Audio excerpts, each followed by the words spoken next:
Почитувани гледачи, добро вечер. Започнува централниот дневник на телевизија Кучани. Пропуштена и четвртата шанса за продажба на кочански руен и во стечај. Вработување на 300 лица со инвалидитет, отворање на детска градинка во Оризари и реновирање на Центарот за социјални работи во Кочани, најави министерот Диме Спасов. Изградбата на патот до Пониква ќе се гради со средства наменети за рурален развој на источниот регион. 10 доктори од Општа болница Кочани заминаа на едукација во странство за усовршување на своите занаети.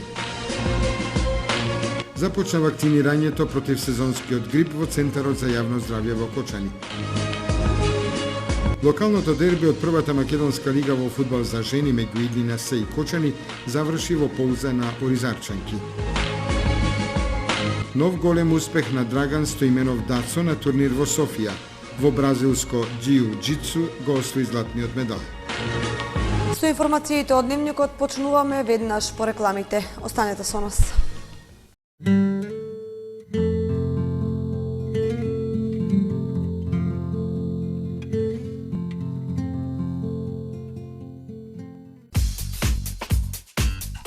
Голема продажна акција на Тигар Метал.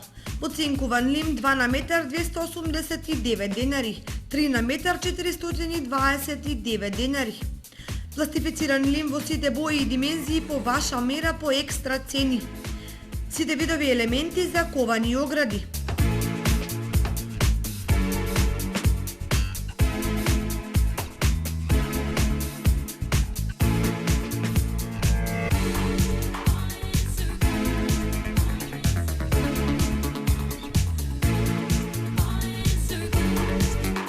Цевки и профили во сите димензии по екстра ниски цени.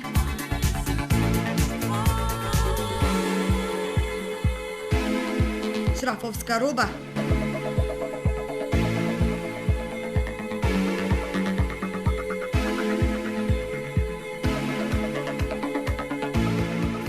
Бои и лакови. Бесплатен превоз до вашиот дом. Тигар Метал Кочани во близина на автобуската станица. Сончеви колектори Термосол Кочани. 20-годишното искуство и стручност на инженер Никола Соколов, вградени во сончеви колектори, ви гарантираат сигурна заштита и благодет во домот. Зошто да плаќате скапа струја? Вградете термосол систем за загревање на водата од сонцето и уживајте преку целата година. Сончевите колектори се најисплатливата инвестиција на секое семејство, а Термосол е единствената фирма која ви дава техничко упатство и гарантен лист. Обезбедува резервни делови за 10 години. Не чекајте, вградете колектор за да ја почувствувате енергијата на сонцето.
Најновите актуелни информации пренесени преку вашата милена фреквенција, телевизија Кочани.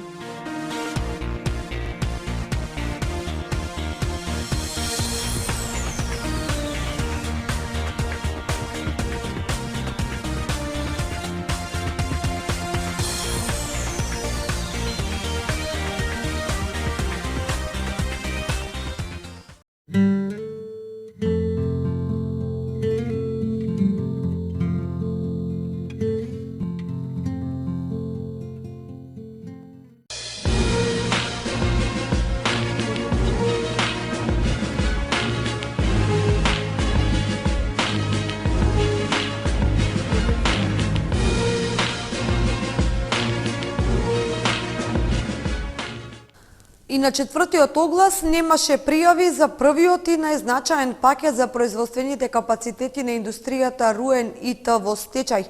За транспортните средства понудени 1.300.000 денари. Пропуштена е четвртата шанса за продажба на индустријата Руен ИТ во стечај. На денешното отворање на понудите, стечајниот управник заедно со доверителите ја разгледуваа само понудата за третиот пакет кој ги опфаќа транспортните средства. Понуди за првиот пакет за производствените капацитети и за вториот за готови производи, суровини и репроматеријали немаше. За третиот пакет се понудени 1.300.000 денари, што е за 800.000 денари помалку од почетната цена од 2.500.000 денари.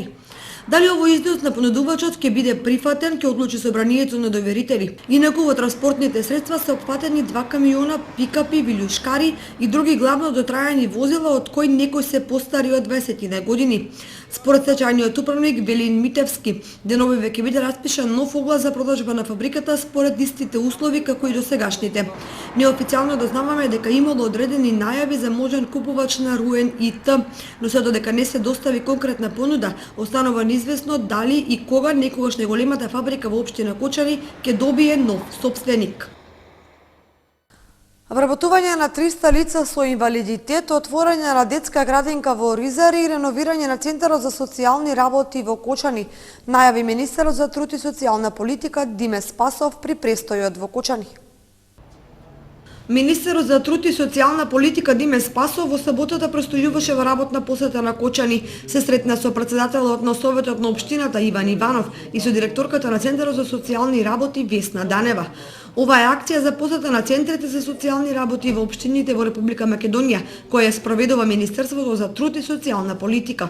На новинарско прашање каква е социјалната состојба на општина Кочани, министерот Спасов одговори. Социјалната слика е на задоволително ниво. Ние како Министерство за труд и социјална политика и понатаму ќе продолжиме да инвестираме во развојот на нашиот дел кој што е во надлежност на Министерството за труд и социјална политика. За 2014 година предвидено е реновирање на Центарот за социјални работи во Кочани. Исто така предвидено е да отвориме детска градинка во село Оризари, со што дополнително даваме поддршка на овој град и нема ниту пак до сега бил заборавен, ниту пак во иднина ќе биде заборавен на општина Кочани во насока на реализација на проекти од страна на владата на Република Македонија, а поконкретно од страна на Министерството за труд и социјална политика. Дополнително преку новите права кои што се во постапка на воведување ќе им помагаме на овие лица значително. Голем број на пензионери од овој град се фатени со проектот бесплатно банјско-климатска рекреација, односно повеќе од 160 пензионери само оваа година ги имаат искористено бесплатните услуги кои што ги дава нашето министерство. Така да, како што веќе кажав, како оваа година, така и наредната година ќе продолжиме со поддршка и со континуирано реализирање на проекти кои што се во надлежност на нашето министерство и наш приоритет секако ќе биде и општина Кочани.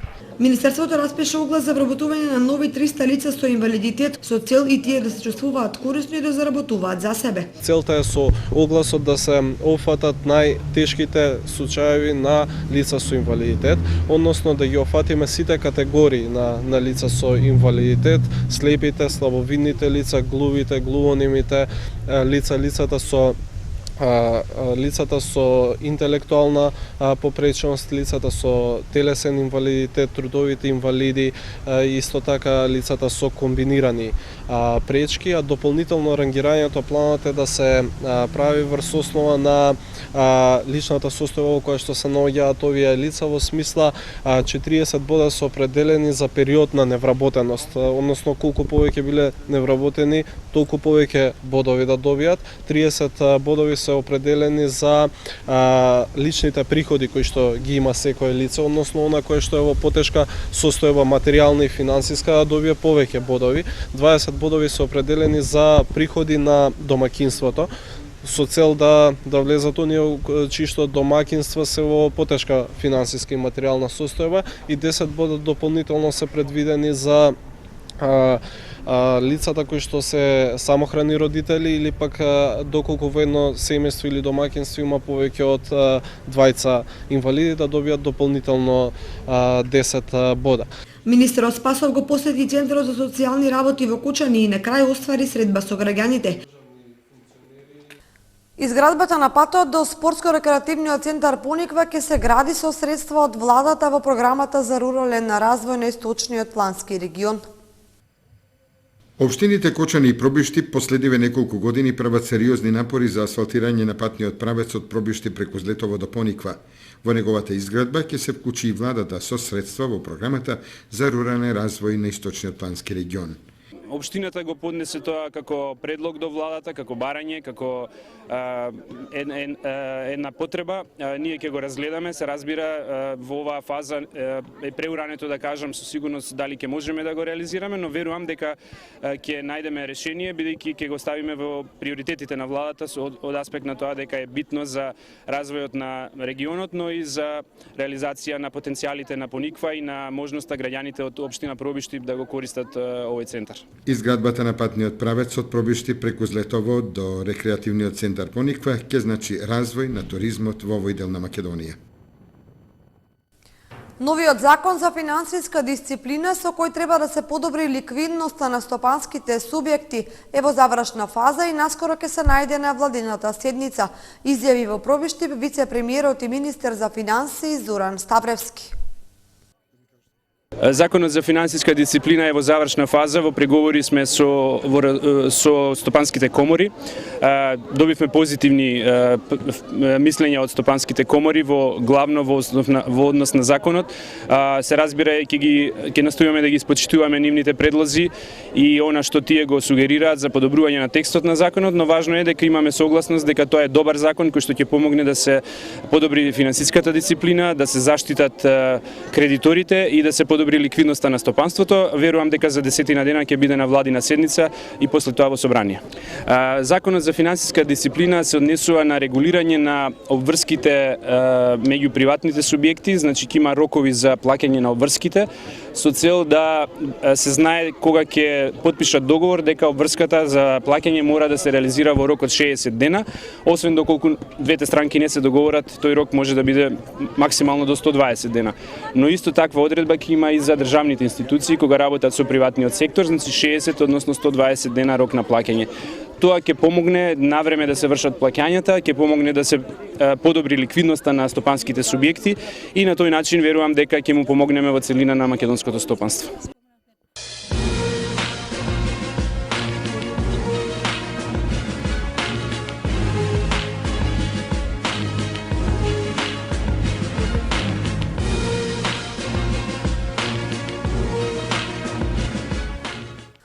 Вкупно 10 доктори од Општа болница во Кочани заминаа на едукација во странство, со што стекнаа нови искуства. Со оба во цело се реализира проектот на Министерството за здравство на Република Македонија. Во акцијата на Министерството за здравство на Република Македонија за едукација на здравствени работници во странство се вклучи и Општа болница Кочани.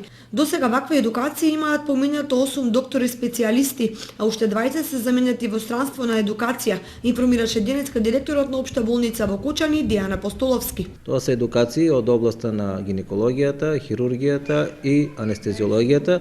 До сега има испратено 2 анестезиолошки тима, и тоа во болницата во Токуда и во болницата во Флоренс Најтингејл во Истанбул. Исто така едукација има и во Лив Хоспитал во Истанбул. Една група од гинекологија има поминато едукација во клиничкиот центар во Војводина, тоа од областа на гинекологијата и акушерството. Во склоп на овој проект на Министерството за здравство и изучувањето на странски јазици кој ќе се спроведе во просториите на Општа болница. Тоа се курсеви по англиски и германски јазик кои што ги организира самото Министерство за здравство и кои ќе бидат организирани во рамките на здравствената установа после работно време. Со вакви едукации до крајот на месец октомври од Општа болница Кочани ќе ги поминат вкупно 10 доктори специјалисти. Започна вакцинирањето против сезонскиот грип во Центарот за јавно здравје Кочани. Бројката на пријавени за вакцина солидна за очекувањата на лекарите. Денеска започна вакцинирањето против сезонскиот грип во Центарот за јавно здравје Кочани. Според лекарите, од изутринава до овој момент за вакцинација се пријавиле околу 100 граѓани, што навистина представува солидна бројка ако се земе во предвид фактот дека станува збор за незаложителна вакцина која има своја цена.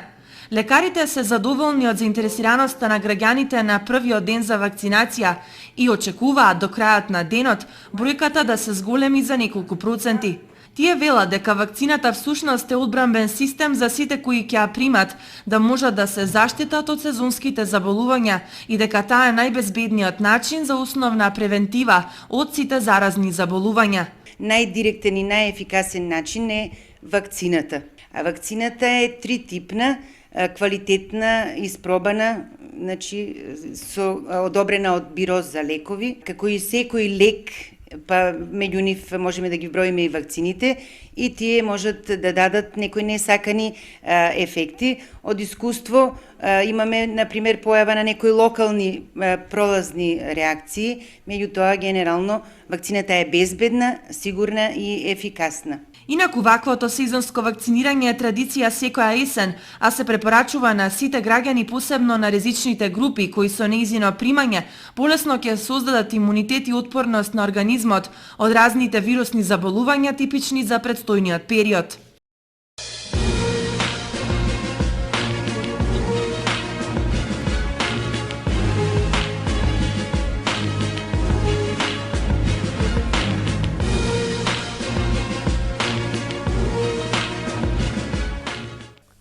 Заврши 5-дневната програма на фестивалот ин Виница Веритас. Сашко Коцев со својот стендап успешно го означи крајот на сатиричната приказна во Виница. Заврши петото издание на фестивалот ин Виница Веритас. Крајот на сатиричната приказна го означи двучасовната стендап комедија на Сашко Коцев, со која тој ја изнасмеа присутната публика, која нетрпеливо со денови го очекуваше неговиот настап. Тоа е стендап шоу кој што веќе ординиран из Македонија со разноразни уметници и мои колеги. А јас посебно за Виница сум врзан емотивно, за тоа што на сите интервјуа го кажувам и денес ќе го спомнам за сигурно. 2009 година можам да кажам дека официјално е моето прво стендап шоу во Македонија. Должам на Виница, секогаш ми е убаво тука, врзан сум. Многу ми е драго што фирмите од Виница многу со расширени раце го примаат овој фестивал и гледам дека од година во година се е подобар и подобар. Баш ми е драго дека прераснува во, можам да кажам, сериозен фестивал. Преполната сала сите 5 дена говори за успехот на фестивалот, благодарение на добрата организација и помошта од локалната самоуправа, како и од повеќето винички компании кои на сцената во Домот на културата Тошо Арсов ги донесоа најпознатите актерски имиња. Виница 5 дена живееше во ритамот на хуморот и сатирата. И ова петто издание остави белег во културата на градот и слободно може да се каже дека овој фестивал досега е еден од најуспешните и најпосетени културни настани во Виница. Оваа година на сцената блеснаа Весна Петрушевска, гостите актери од Србија и Бугарија, македонските Зоран Љутков, Васил Зафирчев, Зорица Панчик од Велешкиот театар Джинот, со нивната театарска представа Ноките во бел сатен. Сите кои изедаа учество беа поздравени со силни аплаузи и овации, што е доволна потврда за нивото на кое беше организиран фестивалот годинава. Неголема заслуга имаат вработените на Домот на културата и директорот Славко Данев, секако со безпрекорна подршка од градоначалникот Емил Дончев, компанијата Мак Прогрес, Такси Скај, Министерството за култура и други спонзори од градот. Агенцијата за млади и спорт ќе гради 100 тениски игралишта ширум Македонија. Дали и Кочани ќе добие тениско игралиште? Спортот и спортското живење на младите во Македонија посебно место зазема во програмата на Агенцијата за млади и спорт на Република Македонија. Агенцијата за млади и спорт ќе гради 100 тениски игралишта ширум Македонија. Проектот е стартуван, веќе се изградени 39, значи целосно завршени игралишта на низ цела Македонија. Во тек е избор на нов изведувач за за реализација, за продолжување на проектот, така што во февруари месец продолжуваме понатаму со доизградба на сите тениски терени. Општините од истокот дали ќе добијат? Секако дека ќе добијат. Кои се тие? Значи Берово, Пробиштип, Делчево, веќе има во Македонска каменица. Дали Кочани ќе добијат тениско игралиште? На ова советничко прашање на последната седница на Советот на општина Кочани одговор даде и секретарот на општината Петар Апостолов. Од општина Кочани е покрената иницијатива, односно апликација за конкурирано до Агенцијата за спорт и млади за можност за изградба на тениски терени во општина Кочани во 100 тениски терени. Меѓутоа се уште немаме одговор дека а и немаме сознание дека се финансираат затворени тениски терени, бидејќи нашите сознание се дека се со тврда подлога. Добро. Не, тоа не би овозможило да и преку зимскиот период се играе ако не е во затворени. Добро. Значи, сепак ќе се потрудиме, значи, и да, во колку има можност таква, и да прошириме нашата апликација. Во периодот од 21 октомври до 4 ноември на улицата Маршал Тито кај шопинг центарот во Кочани ќе се воведе времена измена на режимот и условите на сообраќај. Поради изградба на решетка за атмосферска канализација, возилата ќе се движат наизменично регулирани од работници на изведувачот. Се молат учесниците во сообраќајот да се придржуваат кон поставената сообраќајна сигнализација.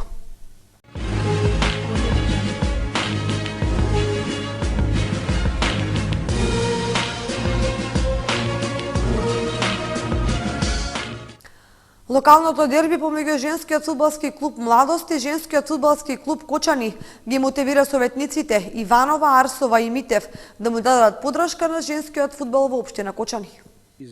Колкаво е значењето на локалното дерби помеѓу двете водечки екипи во првата фудбалска лига на Македонија, Младост од Ризари и Кочани, зборува присуството на надпреварот на советниците, кои со нескриени чувства го доживеа тоа што се случуваше на теренот.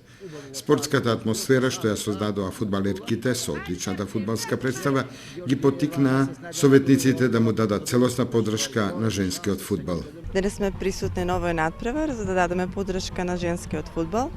Комисијата за еднакви можности на мажите и жените при Советот на општина Кочани, значи работи на оваа проблематика и денес сме тука всушност да дадеме поддршка на женската екипа и да на некој начин дадеме доприноси понатаму во развивањето на женскиот фудбал, затоа што тоа е можност да се развива подеднакво и машкиот фудбал како спорт, меѓутоа женскиот фудбал како спорт. Видовме одлична игра, видовме дека имаме капацитети и сметам дека како општина треба да вложиме повеќе за да можеме и понатаму да имаме успешни екипи. Иако не сум член на оваа комисија за еднакви права на меѓу жените и мажите, меѓутоа како советник во Советот на општина Кочани, значи сакам искрено да активно да се вклучам во работата на истата комисија и да дадам голема поддршка како советник, затоа што станува збор за еден женски спорт кој што навистина заслужува внимание кај нас и мислам дека преку оваа комисија сите како советници треба малце да посветиме внимание, затоа што во наредната година ако може значи да делуваме во афирмирање и стимулирање на овие играчи кои што денеска ги видовме во вистинско светло, кои што навистина за поздравување и да стимулираме и други млади фудбалерки кои што активно ќе се вклучат и ќе почнат да тренираат. За голем поздрав е тоа што ќе кажам ние на волку мал простор имаме две екипи кои што играат во прва лига. Значи што е навистина за поздравување и тие две екипи не мислам туку сигурен сум дека ќе бидат главните фаворити за првото место во лигата.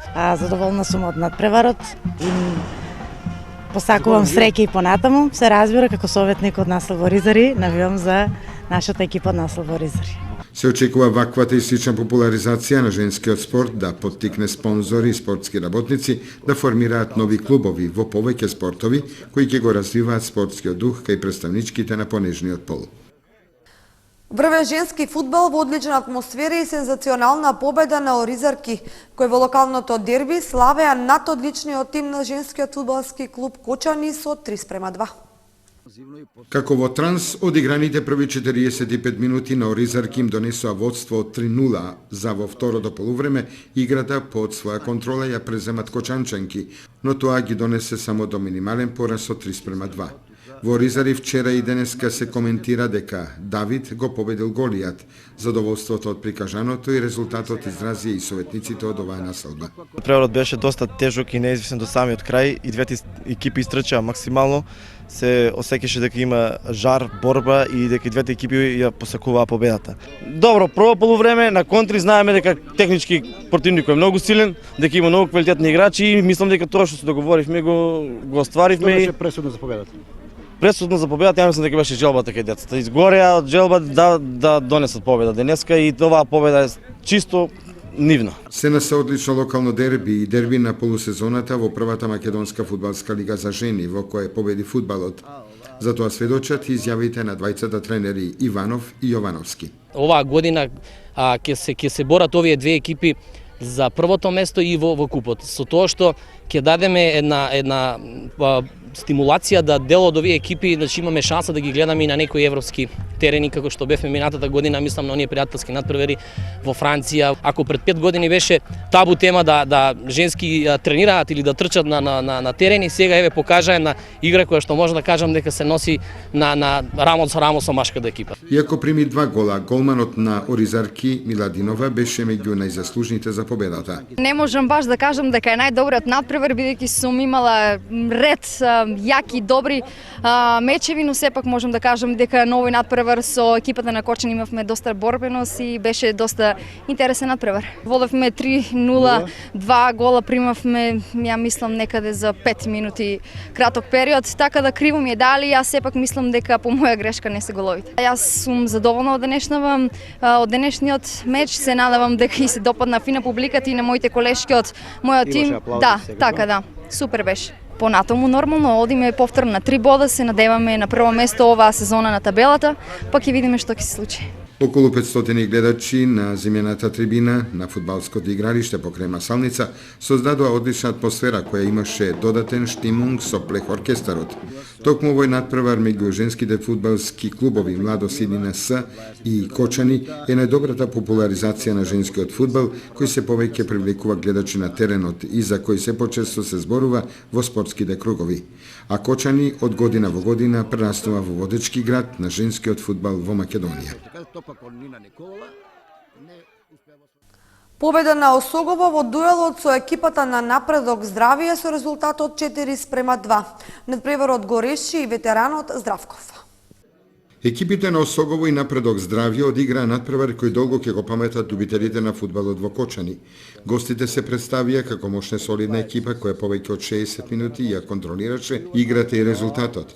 Но во последните 20 минути со влегувањето на ветеранот Здравков во играта, како да застанаа гостите што домакините го искористија и во еден фуриозен финиш постигнаа 3 погодока и успеа резултатот од 1:2 да го свртат во своја поуза и да забележат заслужена победа од 4:2.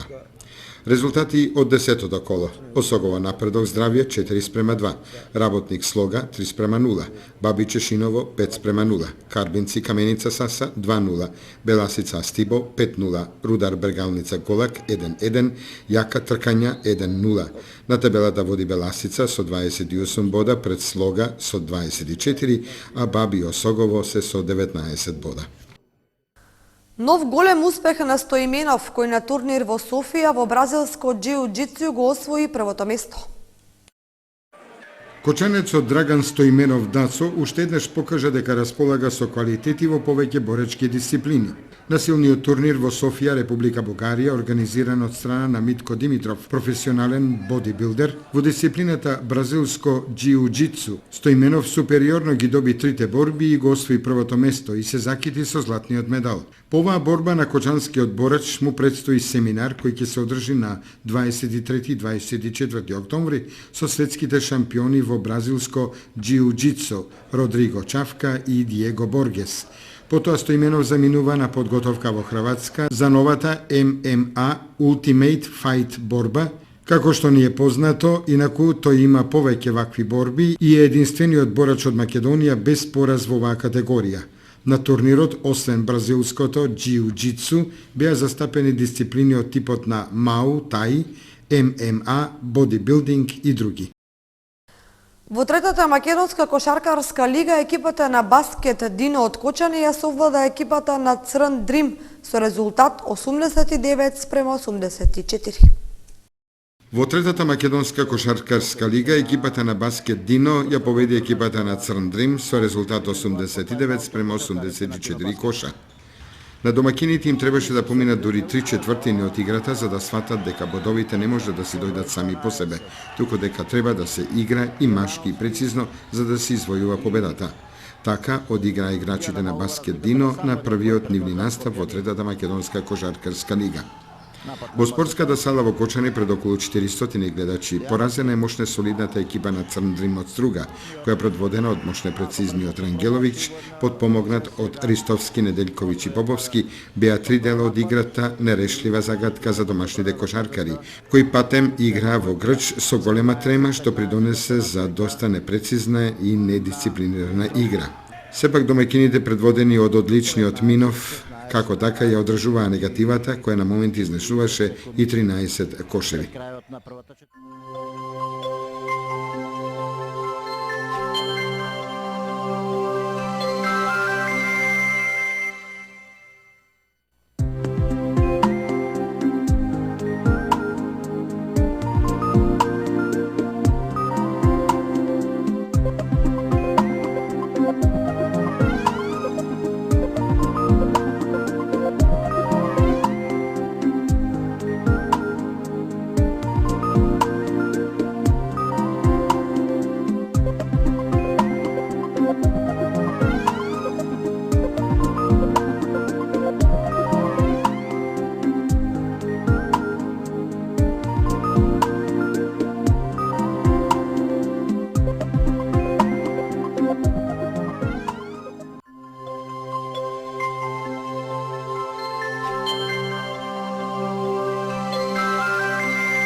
Со временската прогноза го завршуваме и централниот дневник на телевизија Кочани. Ви благодариме за вниманието со кое не следевте.